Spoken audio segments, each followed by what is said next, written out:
Magyanatimirandasya Gyanam-janashalakaya Chakshurumilitam Yena Tasmai Shri-Gurave Namaha.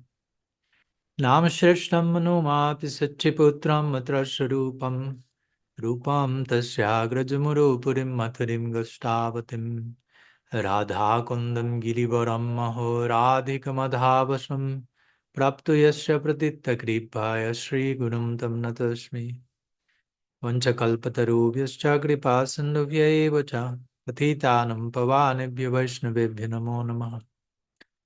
Nikhilashrute mole ratnamaladhyate nirajita padapankajanta Ajimukta kulairupashyamanam paritastvam harinam samshrayami.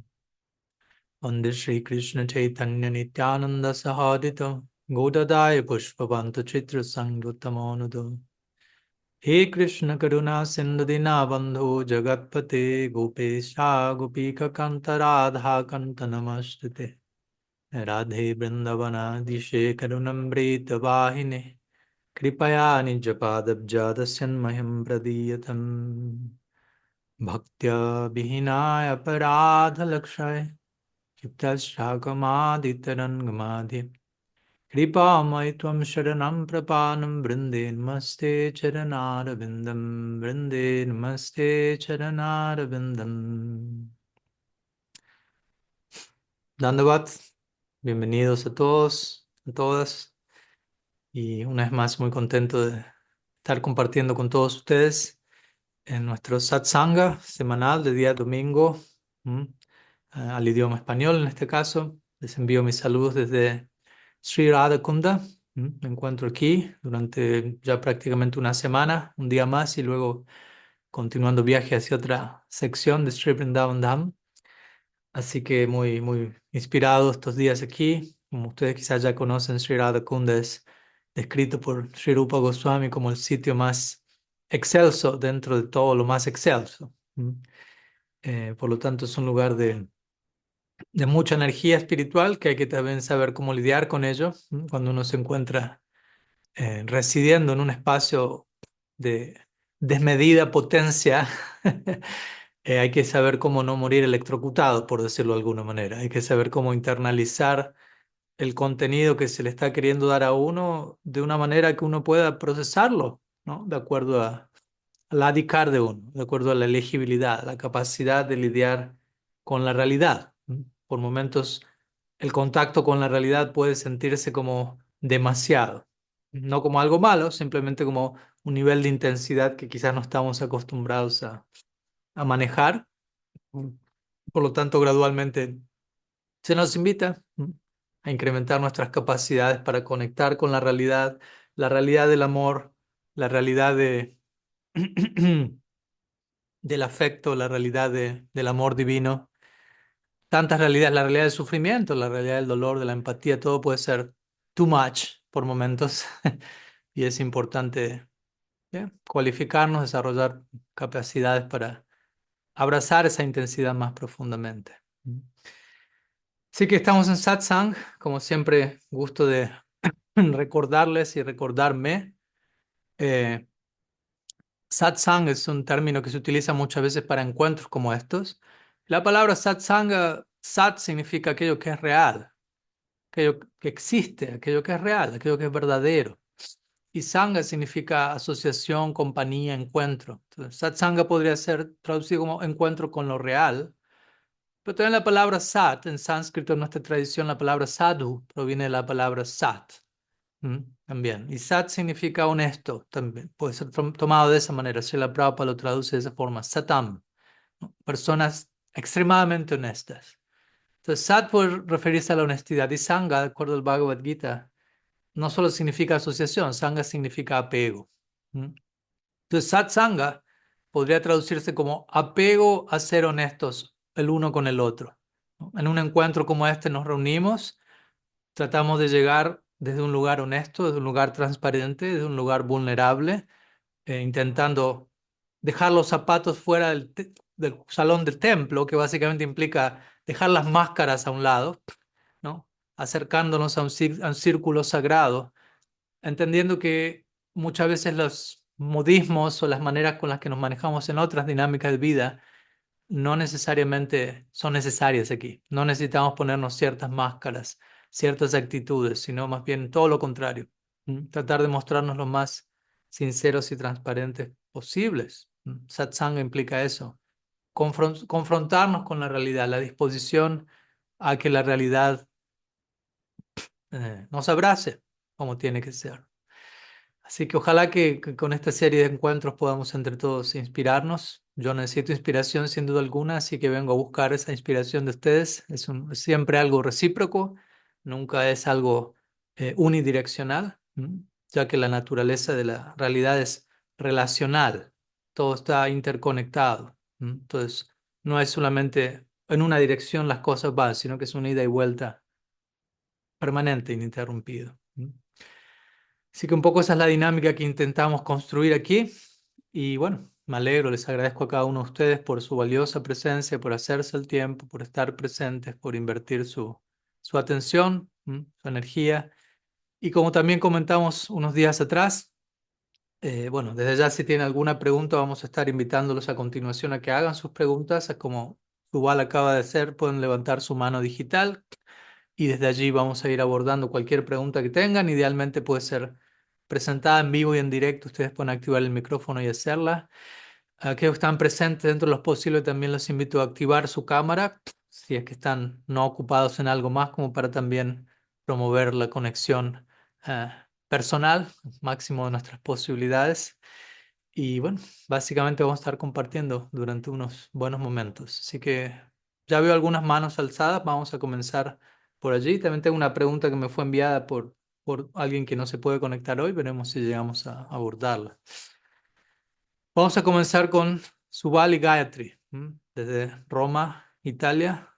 Adelante, pueden activar el micrófono y presentar Haribol. su pregunta. Hare Krishna. Krishna. Bienvenidos, un gusto verlos. La pregunta de Gayatri. Ok, La escribió. bueno, En la Cristianismo radical, no escucho dentro muy del- bien. El volumen va y viene, perdón. Vai. en la serie Personalismo radical, Sí. dentro de la miniserie sobre la divina ignorancia, Ujú. dices que en el caos, lo desconocido, la paradoja, hay paz. Se encuentra la paz. Sí, literalmente así lo dije. Ok, Sí. interesante. Y, No y dejo.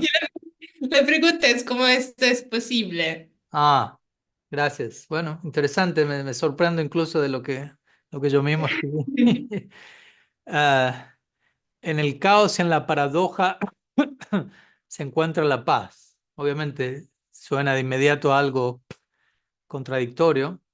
Eh, Obviamente, idealmente gustaría tener el párrafo entero, pero no tenemos quizás tiempo para ir a toda la página ahora. Pero lo que puedo imaginarme que quise decir en ese momento, ¿a qué me refiero con el que en el caos se encuentra la paz? Para ser sincero, me cuesta recordar que haya dicho eso literalmente, pero todo puede ser.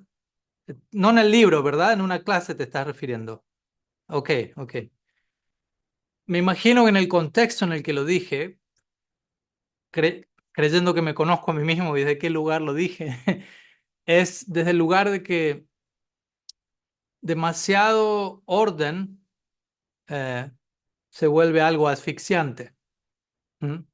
Si solo hay orden, si no hay lugar por caos, obviamente cuando digo caos, también en qué contexto lo veníamos hablando en la serie, ¿no? No caos, no me refiero a algo negativo, sino simplemente algo fuera de nuestro control, fuera de nuestra área de predictibilidad, fuera de lo que podemos predecir, fuera del plan del día, por decirlo así.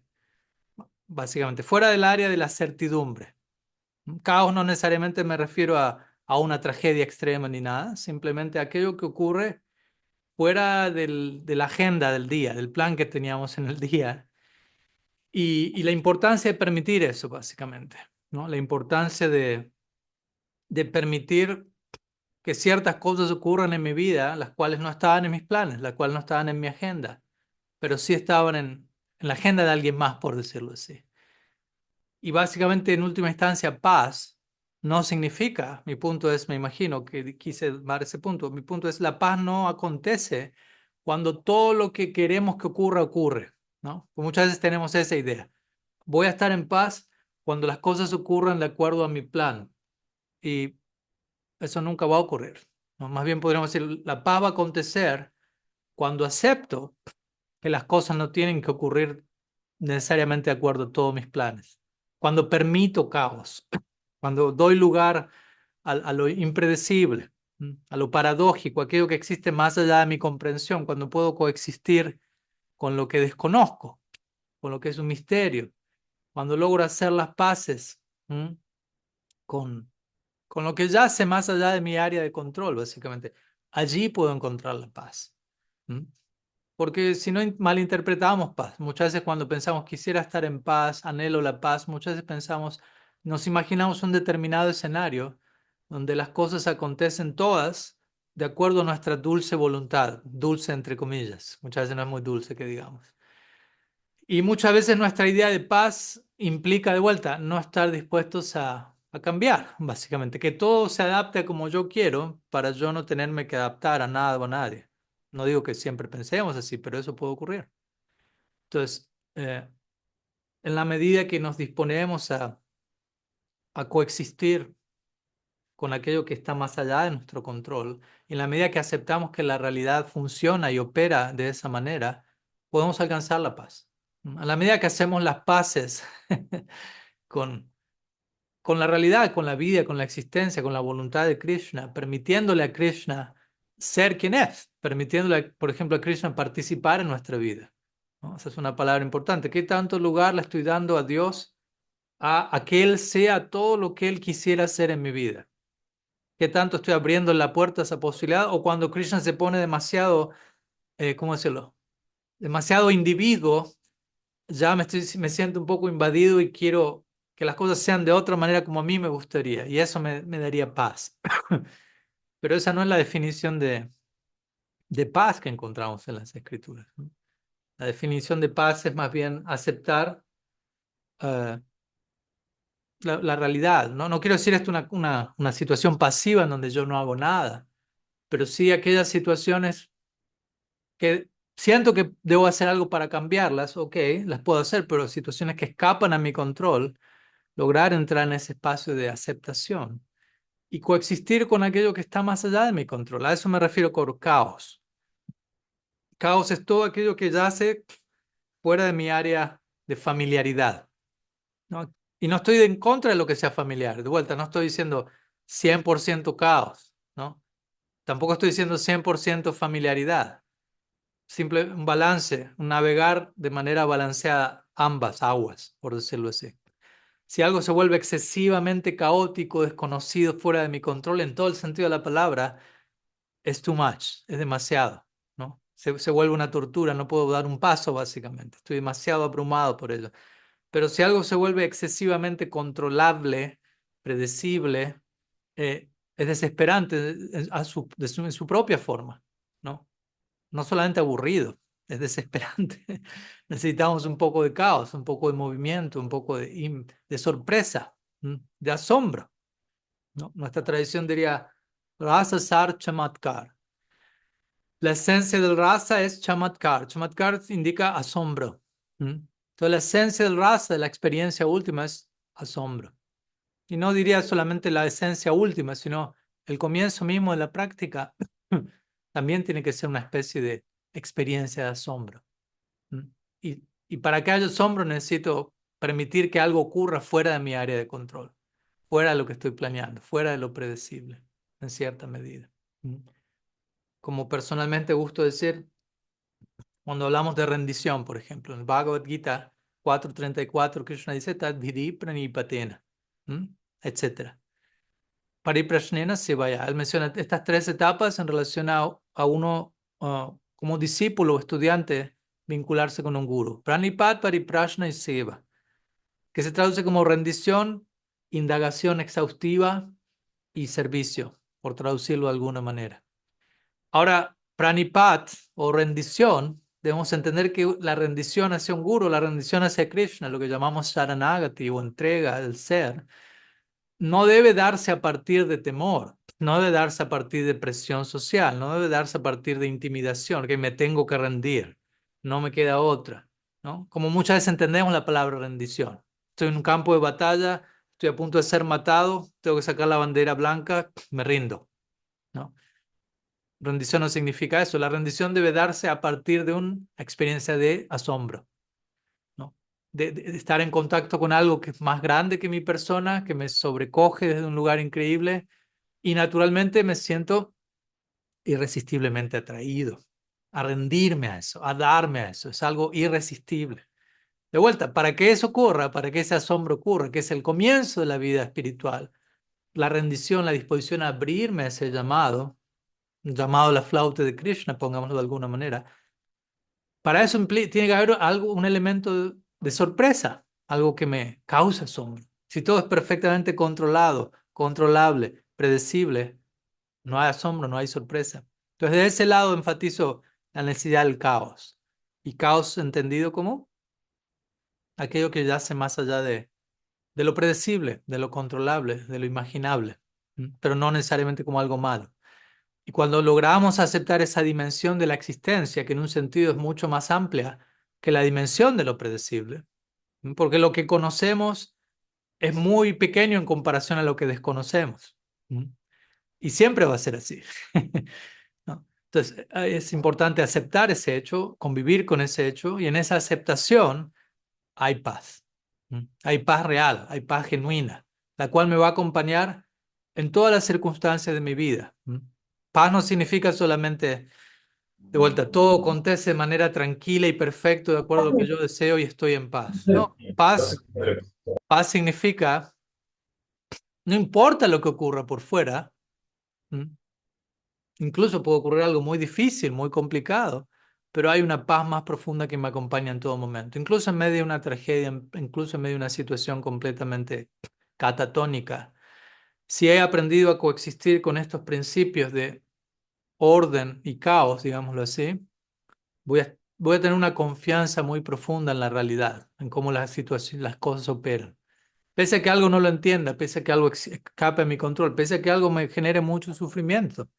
No estamos diciendo que uno no va a sufrir, pero más profundamente que esas experiencias va a haber una paz en relación a haber comprobado cómo las cosas funcionan, cómo las cosas se dan y a una aceptación profunda de todo ello. ¿Mm?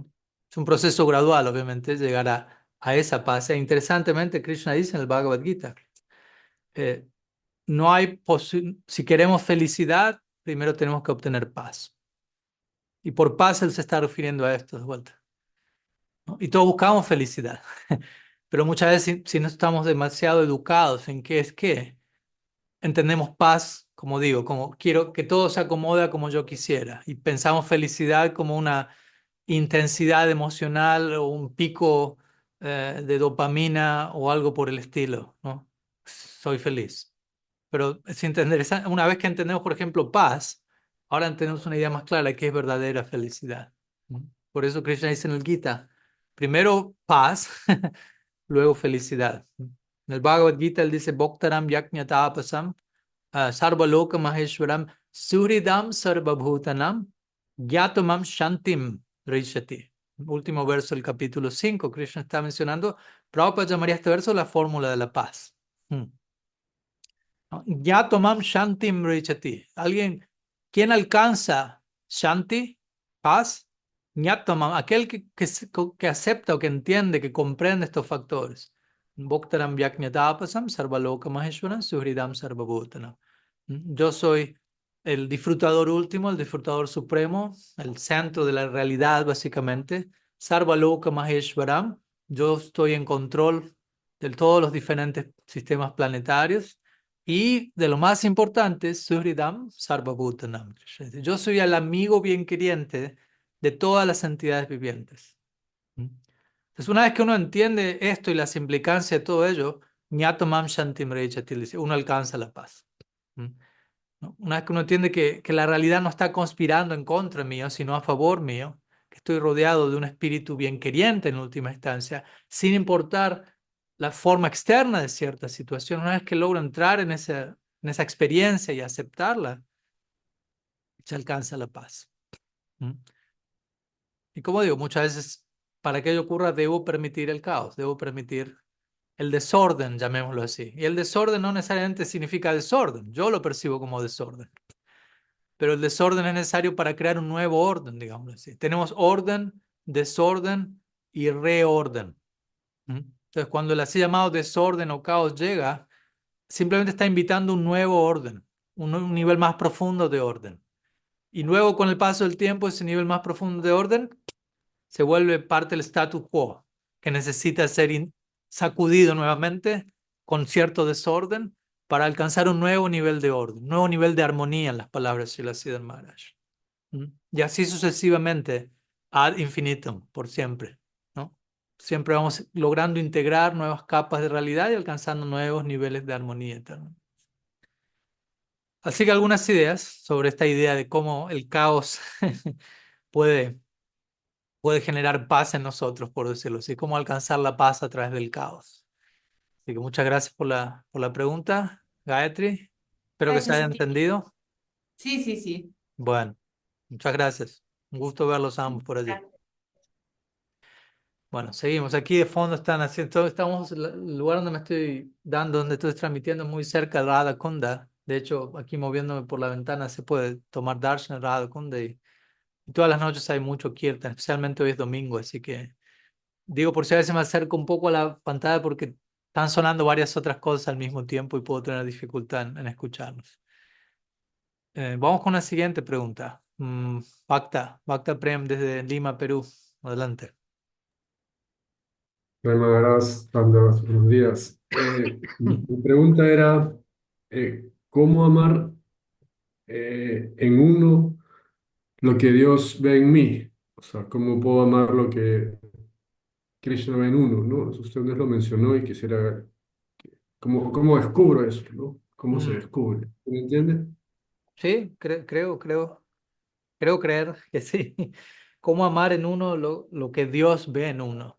Mm, Mm. ok, gracias por la pregunta, Bhakta. Y esto viene también de una cita que personalmente gusto de compartir, es de San Juan de la Cruz. Él es un místico cristiano y él básicamente dice eso, él dice, ama lo que Dios ve en ti. Y recuerdo, aún recuerdo la primera vez que leí esta frase y me impactó profundamente por alguna razón, me llegó muy hondo, ¿no? Ama aquello que Dios ve en ti. Es una frase muy breve, muy simple, pero hay que darle vueltas un buen rato para internalizarla, ¿no? Personalmente incluso me acuerdo que lo que hice fue repetirla como un mantra dentro mío por un tiempo, ¿no? Como para darle vueltas a la idea y no solamente como algo intelectualizado, pero tratar de internalizar, ama lo que Dios ve en ti, ama lo que Dios ve en ti. ¿Qué ve Krishna en mí que él considera amable, por decirlo así, ¿no? Digno de ser amado? Porque obviamente, y ahí viene toda esta necesaria este necesario despliegue de la idea. Pues muchas veces nosotros no nos amamos en absoluto, ¿cierto? Muchas veces existe lo que se llama, más que amor propio, odio propio. ¿Mm?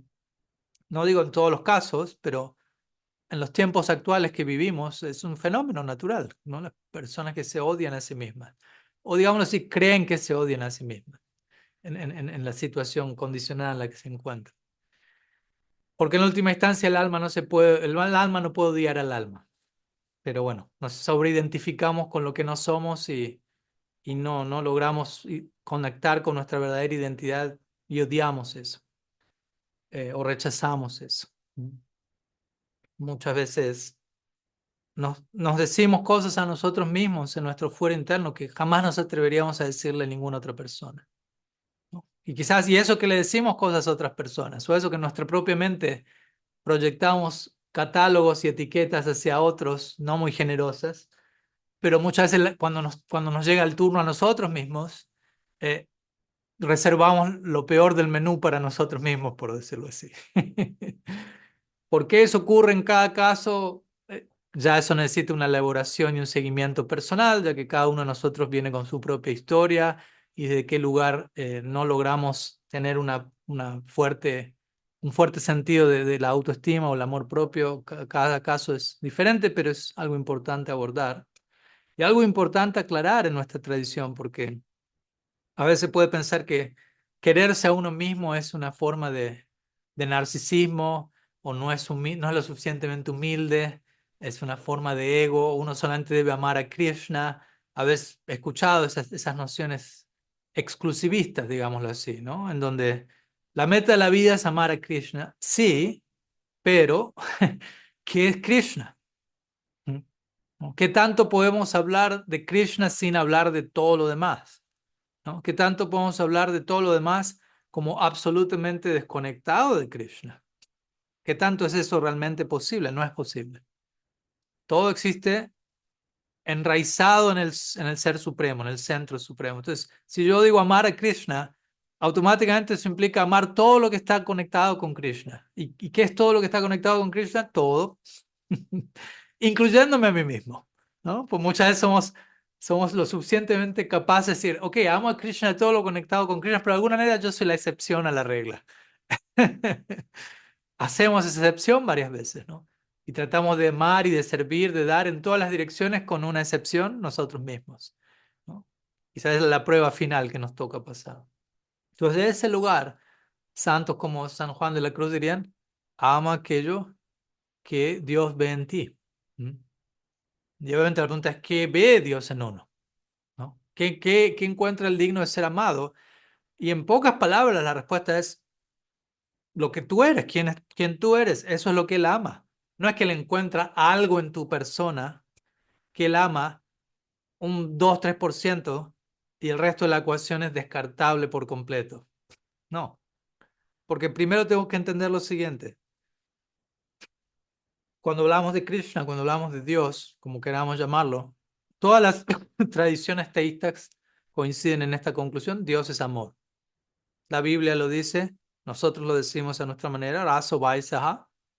El absoluto es rasa, la forma última de amor. Entonces, si alguien es amor, no es alguien que tiene amor, es alguien que está hecho de amor, esa persona no puede no amar.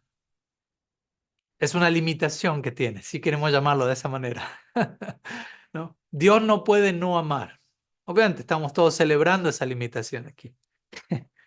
Entonces, Él lo ama todo.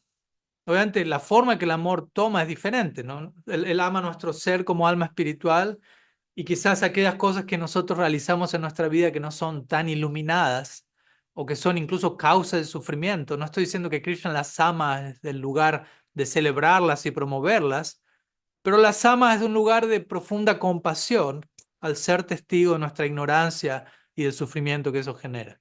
Entonces es otra forma de amor, compasión. Cuando yo veo a alguien obrando de manera horrenda, puedo amar a esa persona en la forma de compasión por lo que esa persona, por la condición en la que esa persona se encuentra desde la cual está actuando.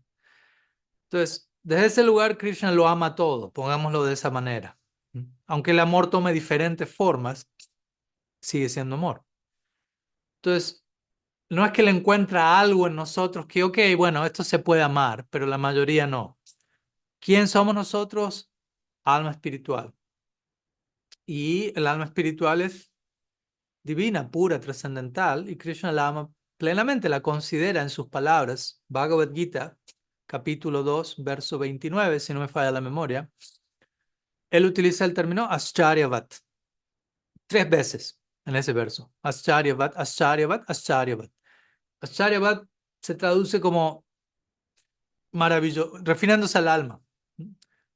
En ese verso Krishna dice, algunos oyen del alma como sorprendente, otros hablan del alma como sorprendente, etc. Pero una manera de entender este verso es, el alma es sorprendente.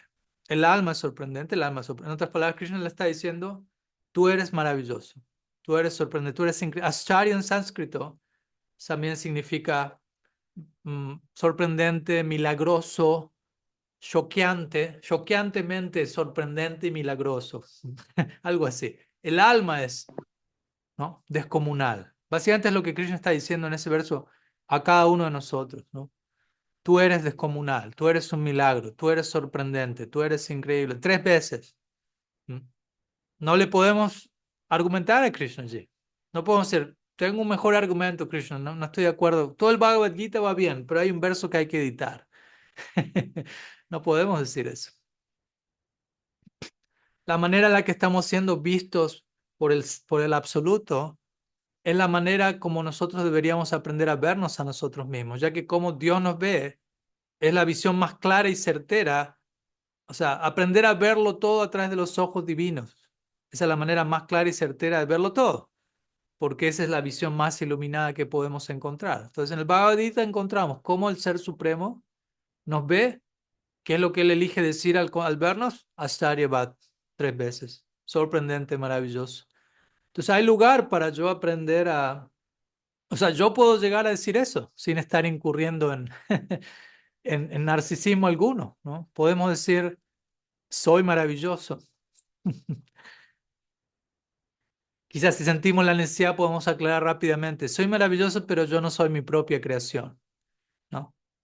Pero resulto ser maravilloso por lo que soy como alma y obviamente eso no se limita a mi persona únicamente, sino a cada uno de ustedes. Y de ese lugar empezamos a abrirle el potencial para las maravillas, ¿no? En todas partes. Y obviamente parte del proceso aquí es, ok, ¿y qué tal si yo entro en este proceso, pero ¿qué encuentro en el camino? Encuentro obstáculos, encuentro voces internas que no están de acuerdo con esta idea, que argumentan con todo esto, y ahí es donde tenemos que trabajar, ¿no? Trabajar sobre lo que sea que se manifiesta, desde dónde se manifiesta, por qué se manifiesta, y, y quizás muchas veces necesitamos convertir eso en parte de nuestro sadhana, en parte de nuestra práctica. Como recuerdo, estábamos hablando hace poco con una devota amiga, Vaishnavi, y ella me decía, sí, parte de mi sadhana diario es repetirme a mí mismo durante un tiempo. Soy amada por Krishna. Krishna me ama. ¿Mm? El alma es digna de ser amada por Dios, ¿no? Y tengo que aprender a amarme a mí mismo. Si Krishna me ama, yo quiero amar a Krishna. Ok, amar a Krishna significa amar todo lo que mi amado ama. Si yo te quiero amar a ti y tú amas a algo o a alguien, yo voy a amar eso por extensión, porque está conectado con lo que tú amas. Entonces, si yo quiero amar a Krishna, tengo que amar todo lo que Krishna ama y Krishna lo ama todo, incluyéndome a mí mismo. ¿Mm? Entonces, como parte de mi proyecto de amor divino, debo aprender a apreciarme y a quererme a mí mismo.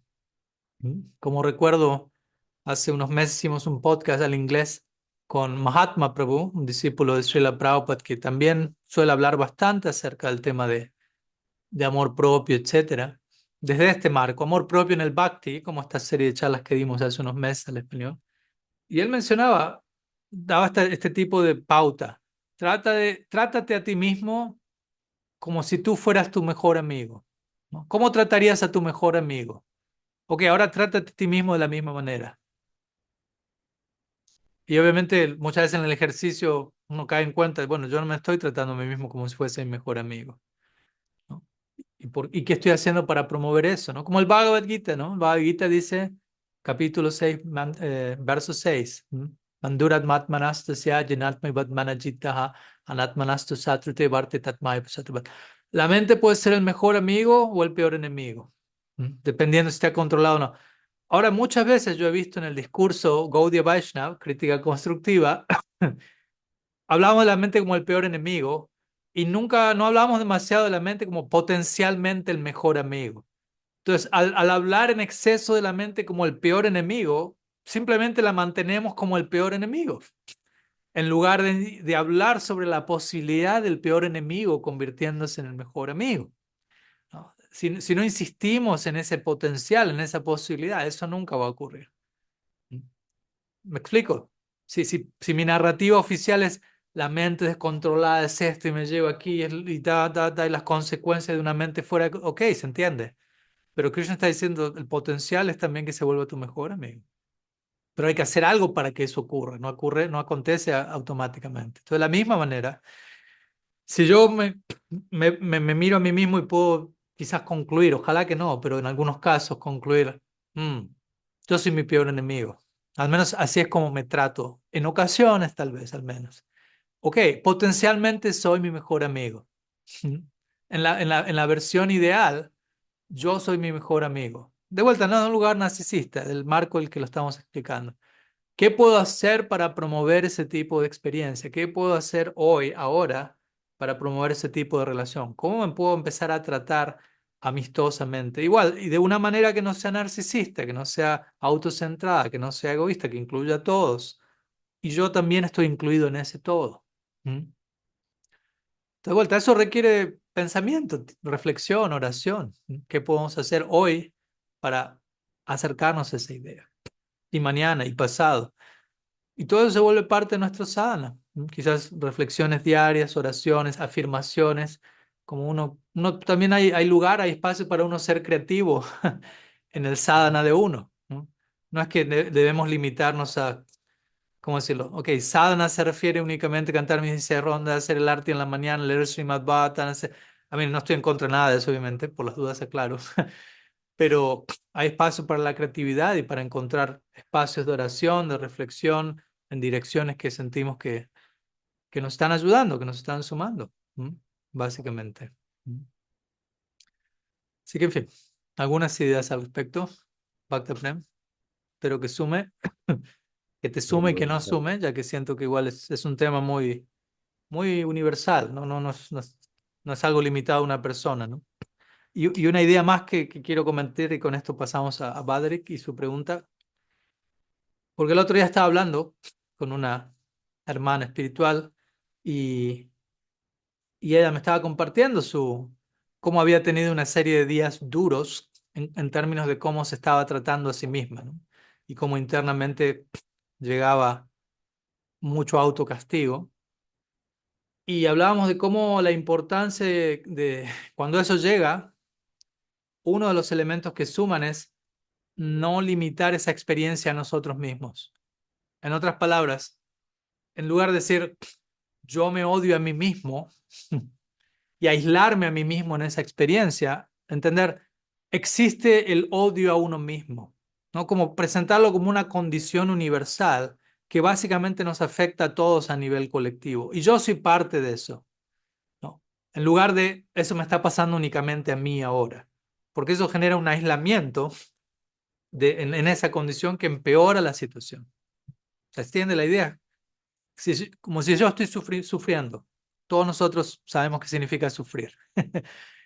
Ok, no estoy negando que uno reconozca el sufrimiento, pero también es importante reconocer que el sufrimiento es una condición global. No es que solamente yo estoy sufriendo, ¿no? Cuando yo me sobreconcentro, cuando hago un zoom in, ¿no? En mi propio sufrimiento y parece ser que lo es todo, se vuelve mucho más, lo padezco mucho más.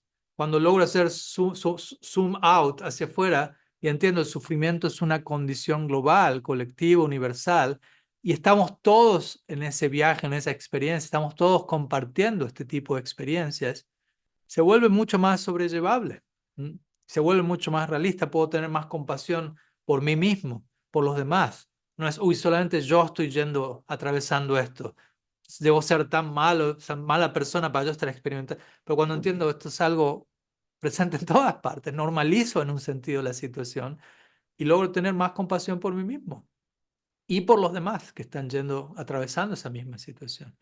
Entonces, para mí es un aspecto muy importante, sea odio a uno mismo, sufrimiento, lo que sea que uno está padeciendo a nivel individual, siempre ponerlo en el contexto y en el marco más amplio de un, una situación colectiva, algo sistémico, no solamente que está limitado a mí, pues cuando yo hago eso me aíslo, me separo del todo y eso sí que genera el verdadero problema, diría yo, ¿no? Así que algunas ideas, Bhakta Prema. Espero que sume. Gracias, gracias por compartir. Gracias, mi amable. Gracias. Vamos a la siguiente mano digital alzada eh, por Badrik, de Colombia desde Brasil. Si no estoy Maharaj, equivocado. Dhanyavad. Un gusto verte, Badrik. Gracias. Placer mío aquí. Saludos a la Maharaj, familia por allá. aquí durmiendo la más pequeña. Oh, a ella no la conozco en persona, me parece. No, No, no. él tiene un añito. Ok. Maharaj,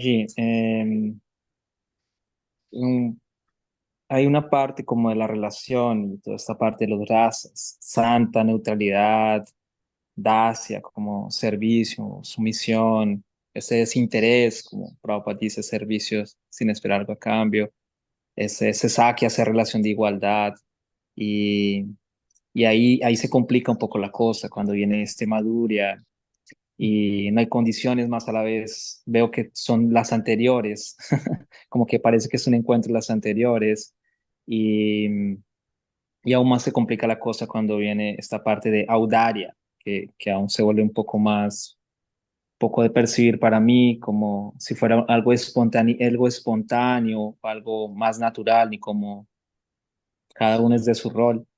Bueno, y más atrás está también este Vatsalya, que es un poco más de dominancia, de cada, como el complemento, como claro, el hombre es una cosa, la mujer es otra, más hay una dominancia cada uno en su labor.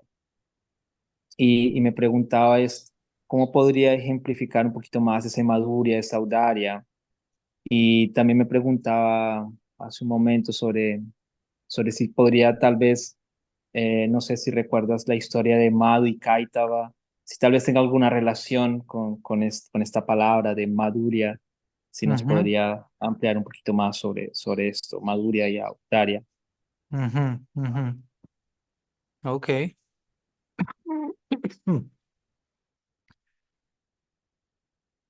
Algunas palabras obviamente podemos compartir. Hay tanto para decir en relación al tema de de los razas y las características de cada uno. Srila Rupa Goswami hace obviamente una descripción muy detallada en su Bhakti Rasamrita Sindhu. Es todo un tratado muy detallado de no solo de las diferentes razas, sino de tantas otras cosas relacionadas al Bhakti.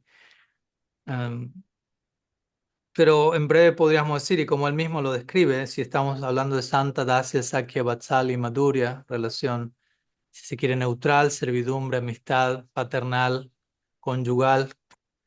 A veces se describen estas diferentes relaciones como incorporando elementos de la relación previa, además de algunos elementos que son únicos a esa relación en particular. Entonces, en Santa existe algo, ¿no? Existe una contemplación mística de la presencia, omnipresencia del Ser Supremo, una apreciación de la gracia divina. En Dacia se suma el elemento de servicio práctico, personalizado. En Sakya obviamente hay una relación más de igual a igual, amistad. Vatsalya, como tú mencionas, implica también esta noción de tengo que proteger a Krishna, no solamente de igual a igual, sino como un mayor de Bhagavan, quien ya no es Bhagavan en Vatsalya Rasa. Yo no puedo generalmente pensar, si yo veo a Krishna como Bhagavan, como Dios, no puedo pensar al mismo tiempo, tengo que protegerlo. No, al contrario, voy a pensar que Él me proteja. Pero en algún momento de esa relación surge ese switch y el devoto piensa como Nanda Yashoda, Krishna de ser protegido.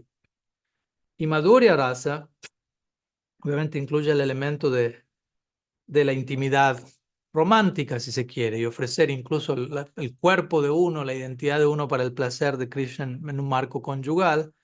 Y naturalmente al hablar de todo esto, debemos, y nuestros acharyas lo han mencionado más de una vez, debemos ser muy cuidadosos de no comparar y proyectar absolutamente nuestra propia experiencia de todas esas relaciones, porque todas estas relaciones, la mayoría de ellas son nuestras relaciones principales en este mundo, con nuestros padres, con nuestra esposa, con nuestros hijos, con nuestros amigos. Pero al mismo tiempo, o sea, existe la suficiente similitud entre la relación de Krishna con sus devotos y las relaciones nuestras aquí, suficiente similitud como para que nosotros podamos empatizar con eso y sentir, ok, conecto con eso. Sí, entiendo qué implica esta relación o esta otra. Más de una vez, por ejemplo, hablando con devotos que tienen un bebé, ¿no? Como es tu caso reciente. Y ellos muchos me han dicho, más de una vez lo he escuchado, ellos me dicen, ahora he tenido un vislumbre del amor que Yashoda tiene por Krishna, ¿no? De vuelta, no comparando ni diciendo estoy ahí, pero diciendo en una situación así me veo tan atraído, tan absorto en esa dirección, tan llamado a dedicarme por completo y es una fascinación, etcétera, etcétera, que eso me ayuda a entender, relaciono eso para entender mejor qué está pasando por allí, por decirlo así, con Bhagavan. Luego tú mencionas Audaria, especialmente un detalle en relación a Madhurya, y Srila Sridhar Maharaj habla de esto también, ¿no? Cuando hablamos de Madhurya, no necesariamente tenemos que limitarlo únicamente a una relación romántica con Krishna, especialmente en nuestra tradición. La idea de Madhurya está ligada, el énfasis central es en lo que se conoce como Parakya Rasa o Parakya Bhav, la relación no solo romántica con Krishna, pero la relación de amante con Krishna. Porque hay dos versiones de Madhurya, Swakya y Parakya. Estar legalmente casado con Dios, hay lugar para ello, al menos en nuestra tradición, o tener una relación extramarital con el Ser Supremo, lo cual de vuelta requiere su aclaración, porque en este mundo vínculos extramaritales no son generalmente asociados con un comportamiento divino, digámoslo así. Pero la esencia de este paraquía o de este vínculo clandestino, secreto de amantes, es la disposición a arriesgarlo todo para el placer del Ser Supremo, ¿no? Es importante tomarnos el tiempo de entender cuál es la situación con la que, por ejemplo, las gopis de Vrindavan que aman a Krishna en esa relación, con qué situación se enfrentan ellas a diario, ¿no? Con la situación de encontrarse con Krishna a diario, en la noche, en el día, más complicado aún, sin que nadie se entere, ya que todo eso arruinaría, por decirlo así, absolutamente todo. Hay mucho riesgo, potencialmente hay muchas chances de que ellas sean capturadas infraganti, de que su reputación quede arruinada, la reputación de su familia, la aldea entera, de que todo se vuelva un desastre. Pero por encima de todas esas consideraciones está la consideración, su atracción irresistible por servir a Krishna. ¿Mm? Entonces, pese a todos los riesgos, ellas están listas a tomar todos esos riesgos. Pese a todos los obstáculos en el día a día con el que se tienen que enfrentar, ellas están dispuestas a ir día a día, día a día, no solamente una vez al año, todos los días. No solamente están dispuestas a atravesar obstáculos, pero Rupa Goswami describe cada uno de esos obstáculos, que en el caso de las gopis ellas se encuentran, refuerza su amor por Krishna. Imagínense, muchas veces nosotros nos encontramos con un obstáculo, muchas veces nuestra fe, nuestra inspiración se viene abajo. En el caso de alguien que tiene amor divino, incluso los obstáculos están nutriendo el sentimiento de amor divino. El amor divino lo abarca todo, lo integra todo, lo incluye todo y se nutre de todo. Tiene esa capacidad. Srila Sridhar Maharaj diría, Hari Bhagati Premna Shrabhava Kutilabhavet, citando Rupa Goswami Ujjwal Nilamani. El amor se mueve de manera zigzagueante como una serpiente. Y una interpretación de esto es, en la medida que el amor avanza, en lugar de avanzar en línea recta, avanza en zigzag, y en ese zigzag lo acomoda todo, lo incluye todo, obstáculos incluidos, y se nutre de todo. ¿Mm? Vishwanath Chakrabarti Thakur da un ejemplo del reino animal. Él dice, un león está caminando en la jungla y se encuentra con un elefante, y el elefante quiere atacar al león. Es un obstáculo. Pero el león derrota al elefante y se termina alimentando del elefante. En otras palabras, se termina nutriendo del obstáculo. Él dice, de esa manera avanza el amor divino. El amor divino avanza y se nutre de todo lo que acontece en el camino. Entonces, todo esto tiene que ver con esta idea de Madhurya, ¿no? Del Madhurya específicamente en nuestra tradición. Pues Madhurya por sí mismo significa dulzura, y obviamente no negamos que ese aspecto, pero las implicancias de esa relación tienen que ver con lo que estamos compartiendo. Y Audaria, el concepto de Audaria se relaciona muchas veces con... Audaria significa magnanimidad, generosidad, y muchas veces en nuestra tradición al menos, tiene que ver con... perdón, tiene que ver con la distribución de Madhurya. En nuestra tradición muchas veces se utiliza Audaria en relación al Gaur Lila y a Mahaprabhu, y cómo en este Gaur Lila el Madhurya del Krishna Lila, el Madhurya de las gopis, es distribuido genuinamente. Tu Audaria se refiere a la distribución de Madhurya, la distribución indiscriminada, incondicional, supremamente generosa del tipo de amor más, como digo, más integrativo, más abarcativo, que lo integra todo, que se nutre de obstáculos incluidos. Entonces, básicamente esas serían algunas ideas en relación a Madhurya, Aishwarya, Audarya, perdón. Y tú mencionas, por otro lado, esta idea de Madhu y Kaitav, que son dos asuras, y si la palabra Madhu está relacionada con Krishna, podríamos, sí, hay una conexión allí. Es otra pregunta separada, pero brevemente la respondo. Un nombre de Krishna es Madhusudana. ¿No? Madhusudana significa aquel que castiga o mata al demonio Madhu. ¿Mm? Se refiere a...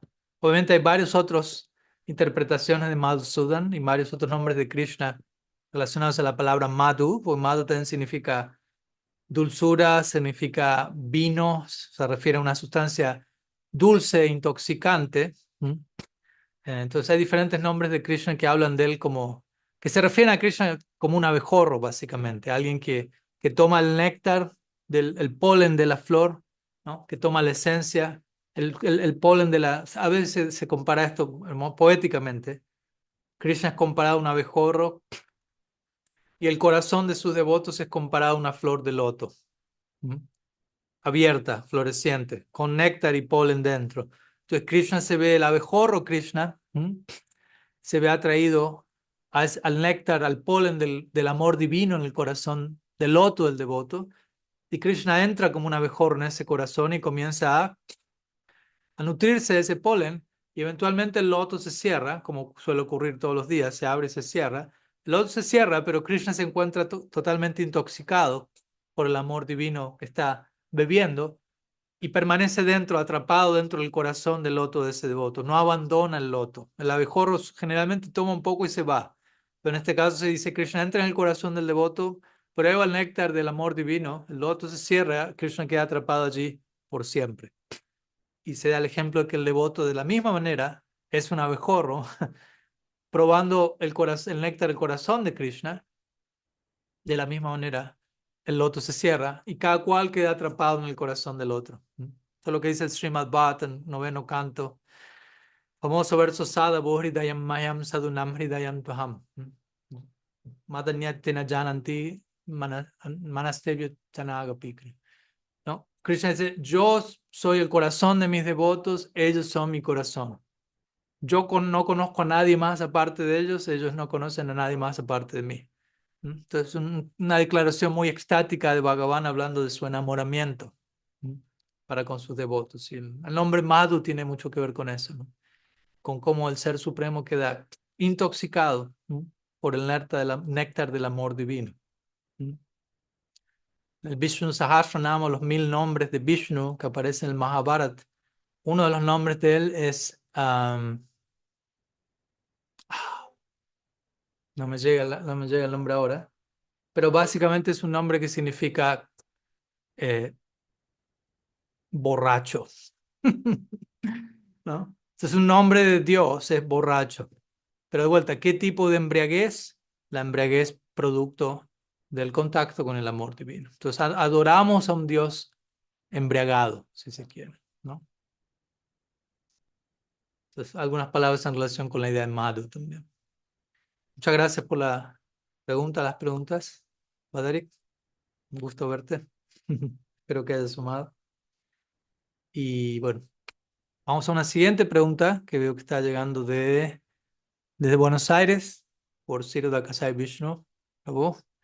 Así que adelante, mi querido Ciro, puedes activar ahí el micrófono.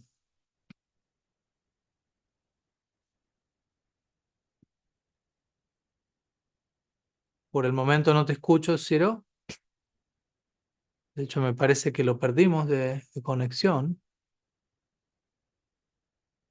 Sí, parece que justamente se desconectó. No sé si queriendo activar el micrófono desactivó la conexión.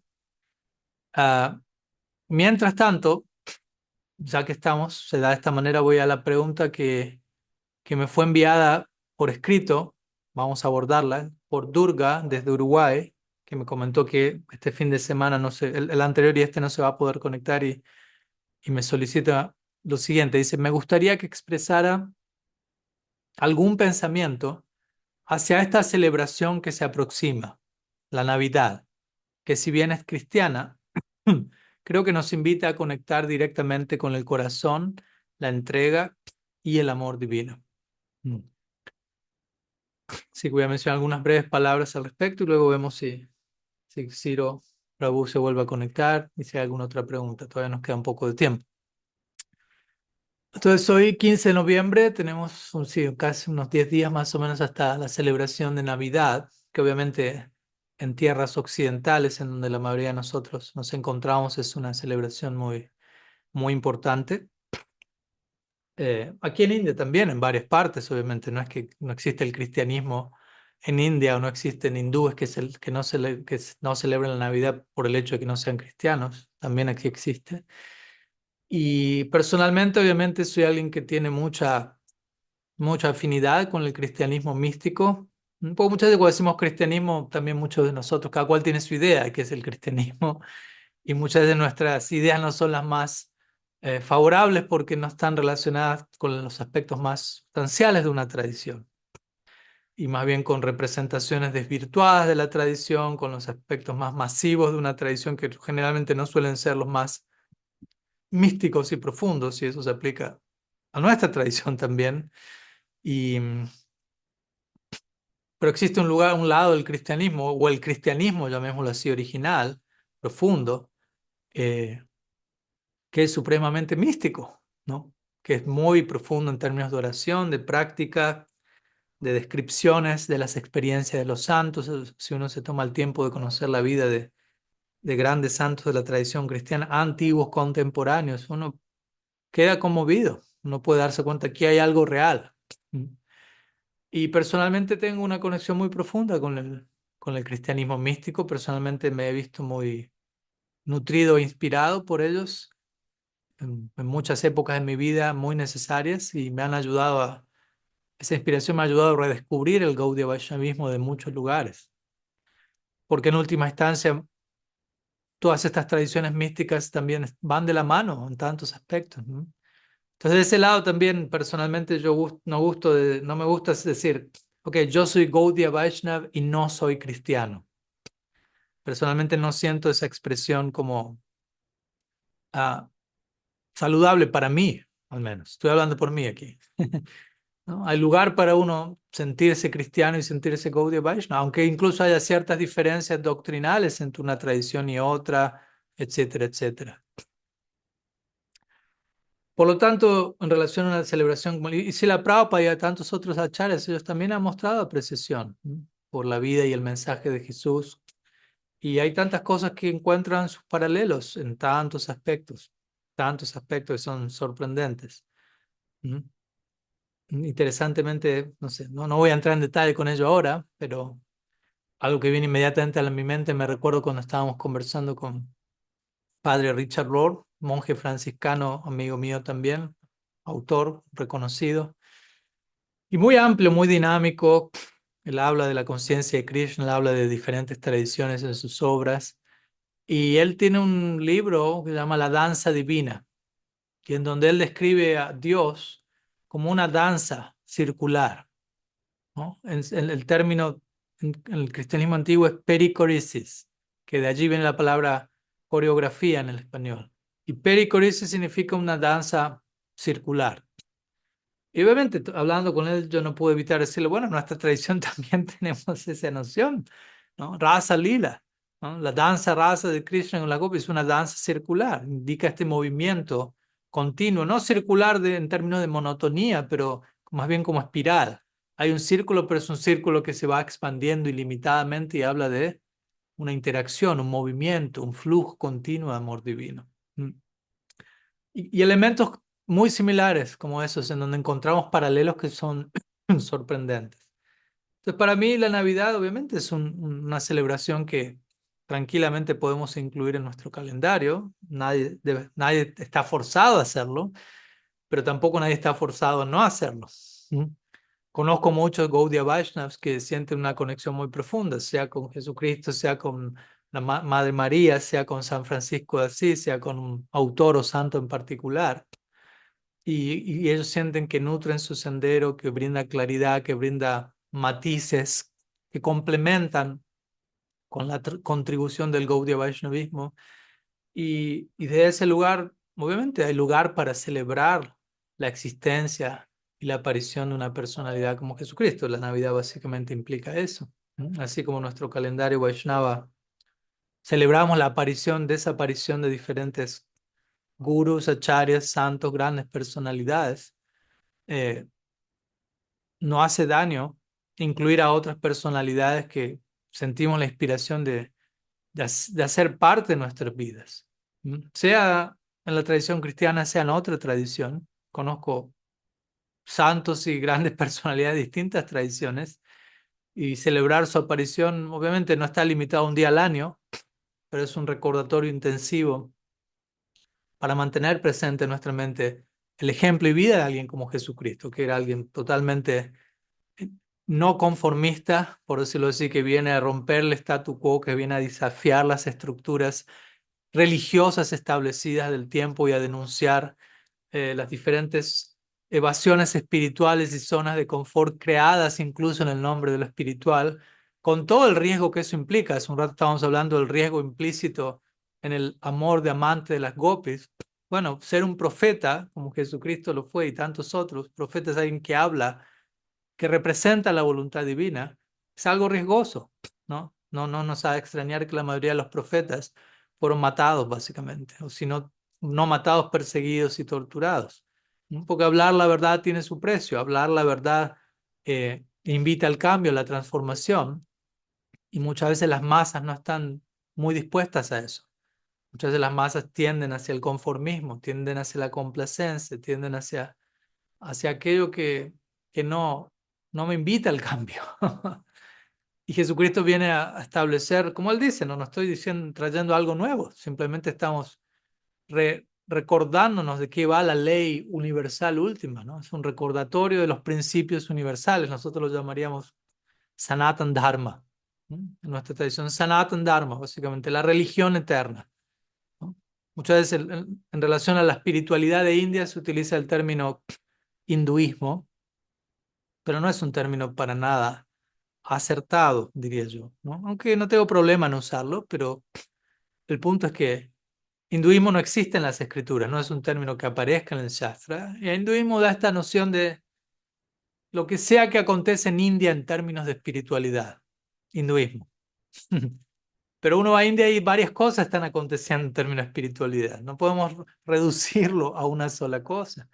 Entonces, el término más apropiado es Sanatan Dharma. Y Sanatan Dharma significa, de manera muy inmediata, religión eterna. Religión eterna no significa tanto algo que comienza en un momento del tiempo, a una misión, a un grupo, sino a principios perennes, principios perpetuos, eternos, que existen y que se manifiestan en diferentes medidas o formas en distintas tradiciones, pero Sanatan Dharma existe por encima de tradiciones específicas, por decirlo así, ¿no? Por decirlo así, no necesariamente por encima, pero es una realidad eterna, permanente, y que se manifiesta de diferentes formas en diferentes tiempos, épocas, culturas, círculos, personas, etcétera. Es una verdad incontenible, una realidad incontenible. No podemos decir, esta tradición o esta tradición está conteniendo toda la verdad última, toda la realidad espiritual. No, es absurdo decir eso. Si la realidad espiritual es incontenible, ¿no? El mismo intento de querer limitarlo a una tradición o a otra implica que está mostrando que tampoco estamos entendiendo la naturaleza de la realidad, ¿no? Y un místico como Jesucristo, él no estaba intentando hacer eso. De hecho, técnicamente hablando, Jesucristo no creó ninguna religión, ¿no? Eso fue creado luego alrededor de él, ¿no? Pero él no estableció ningún movimiento organizado, por decirlo así. Él simplemente fue alguien que vino, presentó sus enseñanzas de manera muy amplia, ¿no? No afiliándose a una institución, a un grupo o algo, sino diferentes parábolas, diferentes principios, diferentes enseñanzas acerca de amor divino, acerca del reino de Dios, acerca de servicio al prójimo, en ese marco, etcétera, etcétera, compasión, tolerancia, valores universales que nosotros podemos citar versus nuestras propias escrituras para crear paralelos con cada una de las enseñanzas de Jesucristo, básicamente. ¿Mm? Luego, con el tiempo, se generó algo alrededor de él. No lo estoy criticando. De hecho, encuentro un paralelo tremendo en relación a Sri Chaitanya Mahaprabhu a ese respecto, ¿no? Mahaprabhu no creó una religión, tampoco. Él llegó y básicamente comenzó a cantar el nombre de Krishna y a exhibir amor divino, ¿no? A exhibir amor divino. Y eso generó un arrastre epidémico alrededor de él. Y eventualmente se terminó formando un movimiento alrededor de esa figura llamada Sri Chaitanya, ¿no? Que como gusto decir, Sri Chaitanya, ok, hoy en día hablamos del movimiento de Sri Chaitanya, como una especie, como un movimiento organizado, como una misión, como una institución, como una religión. Pero el movimiento de Sri Chaitanya comenzó por un movimiento interno, algo que estaba moviendo su corazón tan profundamente, amor divino, que lo hizo moverse de cierta manera externamente, danzando y celebrando, como es descrito en las escrituras que Mahaprabhu, Sri Chaitanya, lloraba y danzaba. Entonces, un movimiento interno lo llevó a un movimiento externo de celebración y danza, y eso capturó y atrajo y movió los corazones de otros que se vieron movidos hacia él. Y con el paso del tiempo, sí, hubo una sistematización de la enseñanza y se fue generando un movimiento en un sentido externo de la palabra. Pero el movimiento externo siempre se encuentra al servicio del movimiento interno, ¿no? Y no viceversa. Entonces siempre debemos recordar eso cuando estamos celebrando a alguien como Mahaprabhu, a alguien como Jesús, a alguien como cualquier profeta místico genuino. Ellos están al servicio de la verdad, no al servicio de una afiliación en particular, de un interés local, sino al servicio de la realidad más amplia e universal posible. Cuando ello se pervierte o se distorsiona, incluso en el nombre de las escrituras y de lo divino, esas personalidades están listas para denunciar eso desde un lugar compasivo, desde un lugar amoroso, pero marcar dónde nos estamos desviando y cómo estamos muchas veces justificando, ¿ah?, nuestra evasión en el nombre de Dios. Y obviamente eso tiene un precio, como lo vemos a lo largo de la historia. Pero un verdadero profeta está dispuesto a pagar el precio, ¿no? ¿No? Estamos dispuestos a pagar el precio de vivir una vida de integridad y verdad en lugar de traicionarme a mí mismo, ¿no? Si vivir una vida de verdad me lleva a ser perseguido, matado, prefiero ese tipo de muerte que traicionarme a mí mismo, que es en sí de por sí un tipo de muerte. Y de las peores. No pensemos que vamos a estar en paz en la noche con nuestra almohada si nos traicionamos a nosotros mismos, ¿no? Y obviamente, de todas maneras, nos traicionamos a nosotros mismos varias veces por día. Eso implica ser un alma condicionada, pero al menos recibimos de estas grandes personalidades un ímpetu, un ejemplo, un llamado, un recordatorio a tratar de alinearnos más y más con un llamado a vivir nuestra vida de la forma más genuina posible, más honesta, más íntegra, en la medida que lo puedo ver, en la medida que lo puedo percibir, en la medida que puedo ser consciente. No quiero traicionarme a mí mismo. Quiero darme a la verdad, con lo que ello implique, ¿no? Desde un lugar sostenible, pero quiero avanzar en esa dirección. Y en fin, algunas reflexiones en relación a la celebración que se viene, por decirlo así, en unos 10 días. Y cada cual obviamente invitado a ser parte de ello de la manera que lo sienta más profundamente. Pero siempre es un gusto y una alegría poder celebrar la existencia de grandes personalidades, sin duda, ¿no? Porque en última instancia, celebrar la vida de estas personalidades es un recordatorio de todo aquello en lo que nosotros podemos llegar a convertirnos. Como Srila Siddhar Maharaj diría, el gurú es tu propio potencial apareciendo delante tuyo.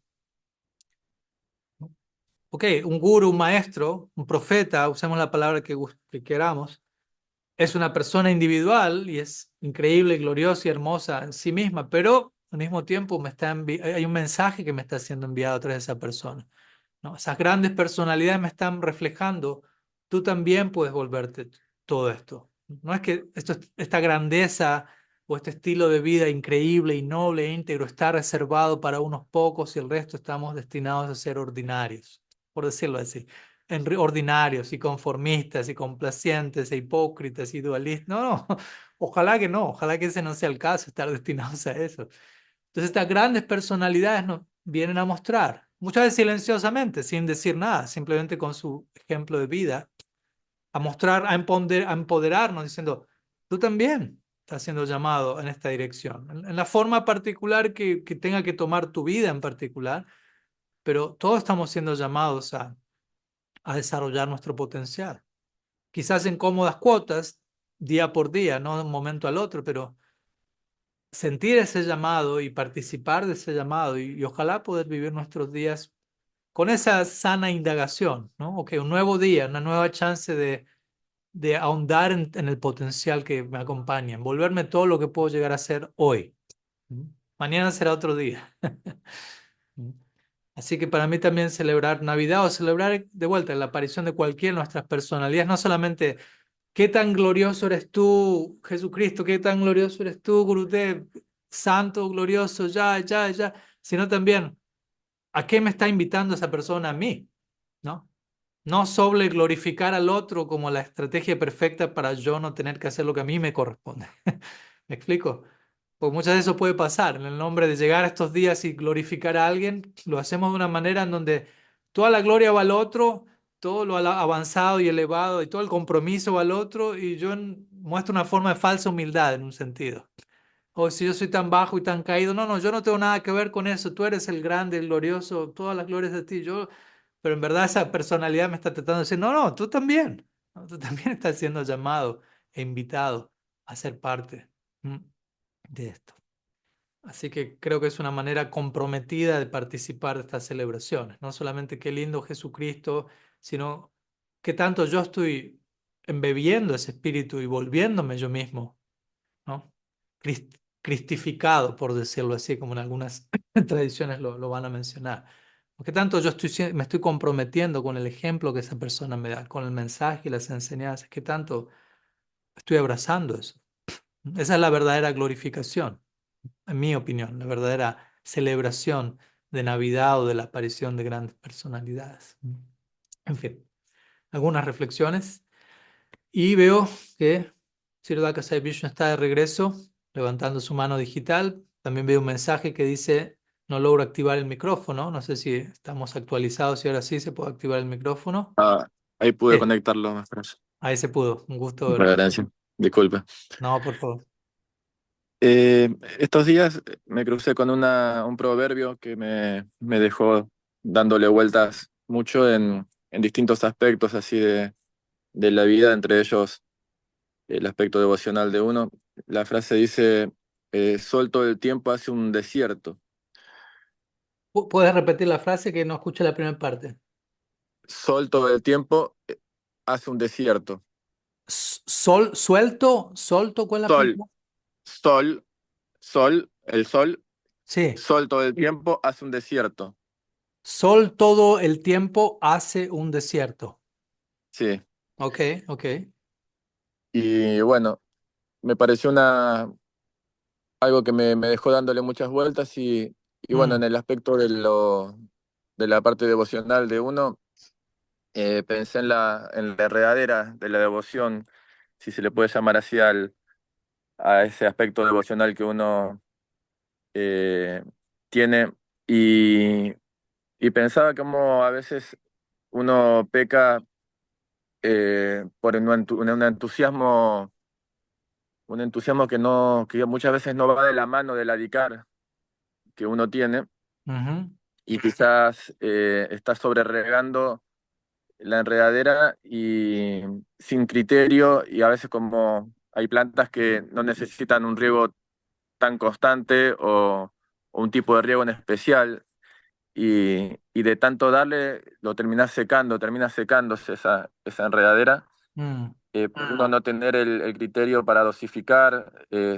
según el adicar de uno mm, en la que se está metiendo, por así decirlo, ¿no? mm, Y me puse a pensar en Sanatan Goswami con su pasatiempo con la deidad, con Madmohan, era, ¿no? ujú, Que él de cierta manera le pone condiciones a la deidad cuando las empieza a exigirle a él que le haga un estándar de preparaciones, ¿no? mm. Quizás uno no tiene ese criterio, ese adicar que de Sanatan Goswami para decirle, yo puedo ofrecerte esto, ¿no? Mm, Y quizás el entusiasmo hace que, me pide esto, entonces mm, intento responder desde el entusiasmo y no desde el adicar, ¿no? Y ese ujú, desfasaje entre entusiasmo y adicar, eh, siento como que muchas veces termina, en ciertos casos, secando la enredadera en vez de nutriéndola.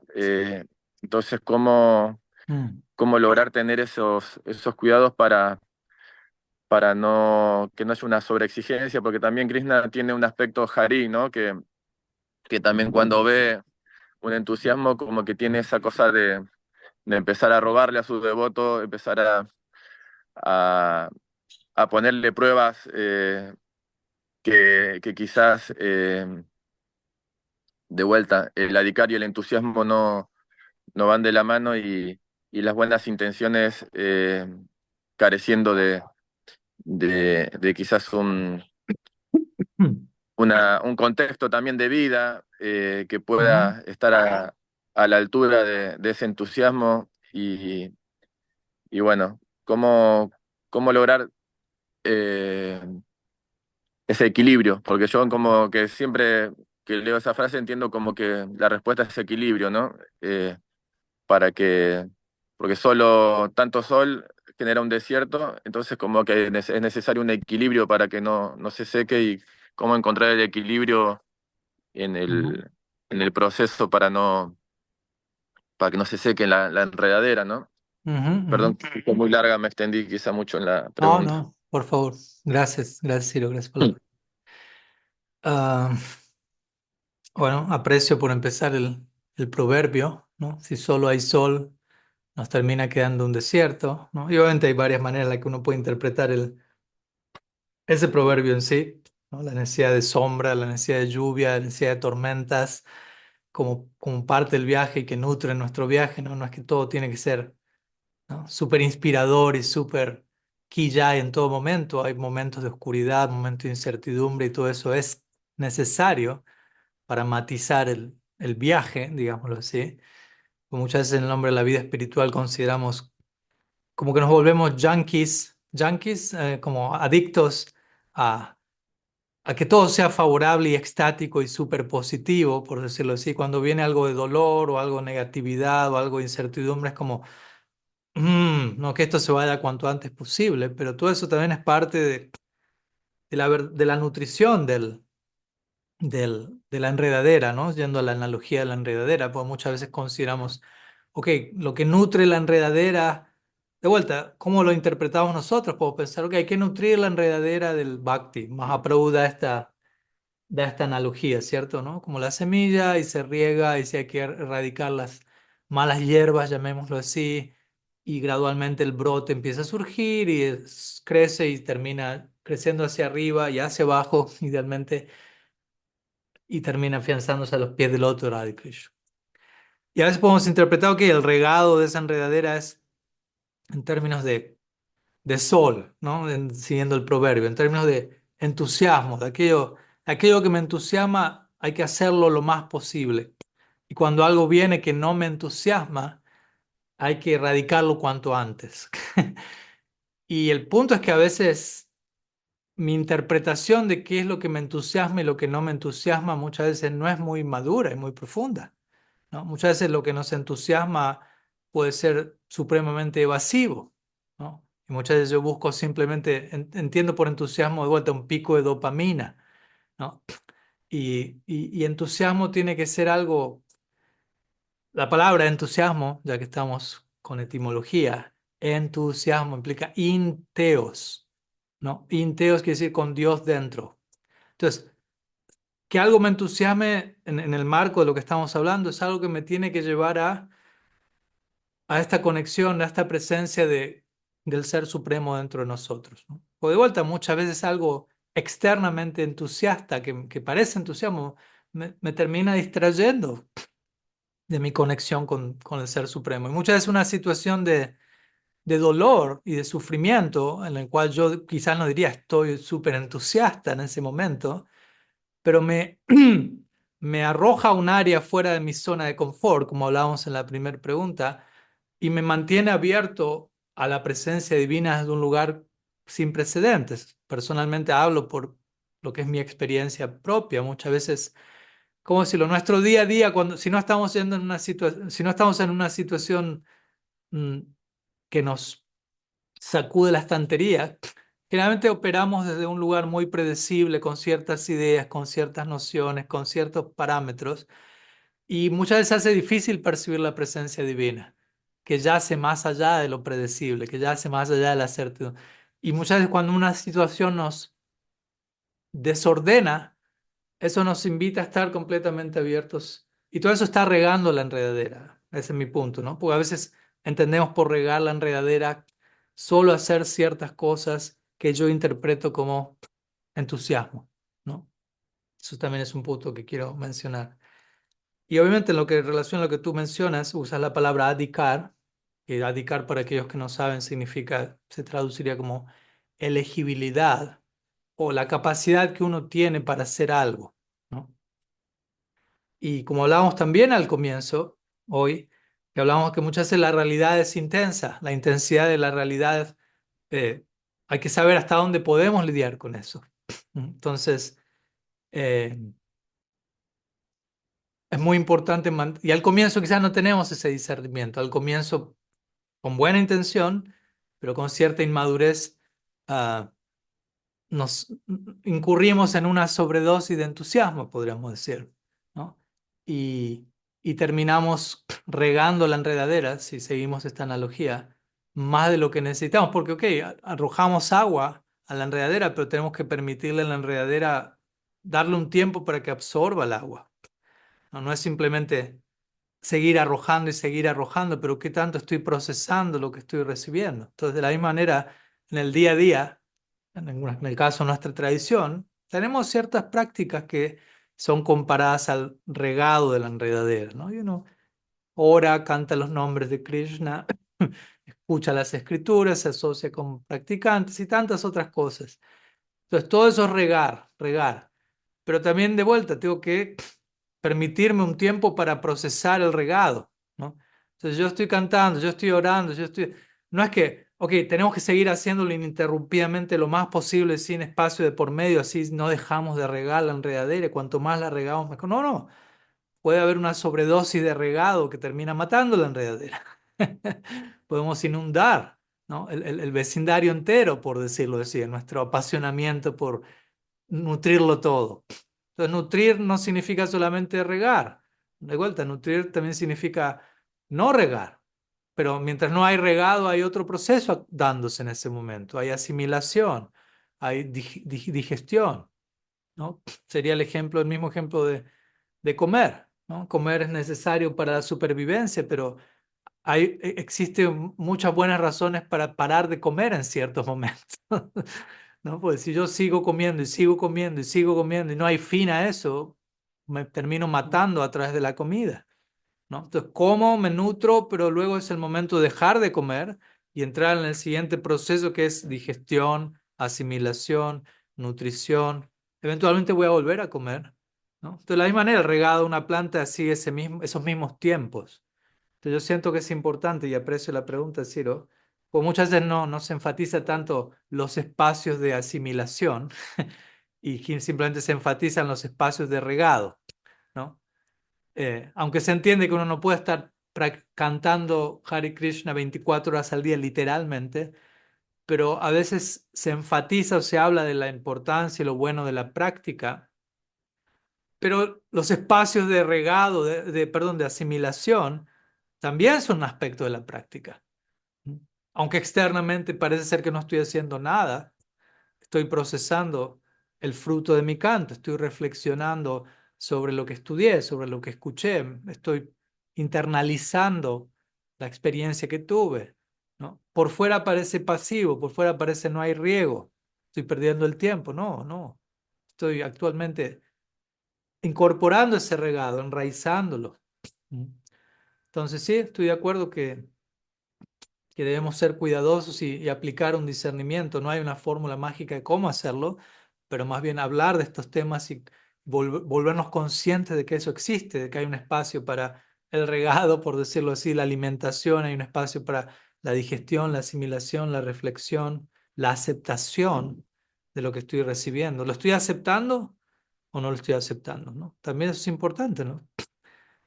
Si la Sri Maharaj daría estas 5 etapas: Shravanam, Varana, Sadhana, Apana, Prapana, que significaría escuchar, Shravanam, Varana, aceptar, ¿no? Uno requiere tiempo para aceptar lo que está escuchando y quizás no lo puedo aceptar, quizás tengo preguntas y dudas y eventualmente termino aceptando, digiriendo, pero primero necesito aclarar ciertas cosas.